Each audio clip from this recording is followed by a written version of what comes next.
900 metre উঁচু একটি জলপ্রপাতের পতিত পানির গতিশক্তির অর্ধেক তাপে পরিণত হলে তাপমাত্রা বৃদ্ধি কত হবে?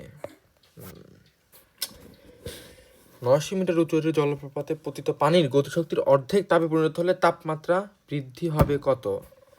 এক্ষেত্রে তাপমাত্রা বৃদ্ধির ক্ষেত্রে হয় হচ্ছে ms ডেল থিটা।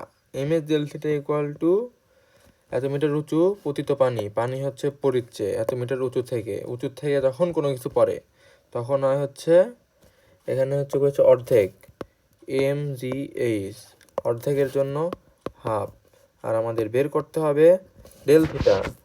তাহলে ডেল থিটা অর্থাৎ হচ্ছে তাপমাত্রা বৃদ্ধি, ডেল থিটা ইকুয়াল টু কাটা গেল, এখানে আলবিদা হয়ে গেল। তারপর হচ্ছে ডেল থিটা হচ্ছে GH ডিভাইডেড বাই S। জি হচ্ছে 9.8, উচ্চতা হচ্ছে 900 মিটার, আর এস হচ্ছে আপেক্ষিক তাপ, এস ওয়াটার, এটা হচ্ছে 4200 joule per KG per kelvin. 4200 যা আসবে তাই অ্যান্সার। ডান।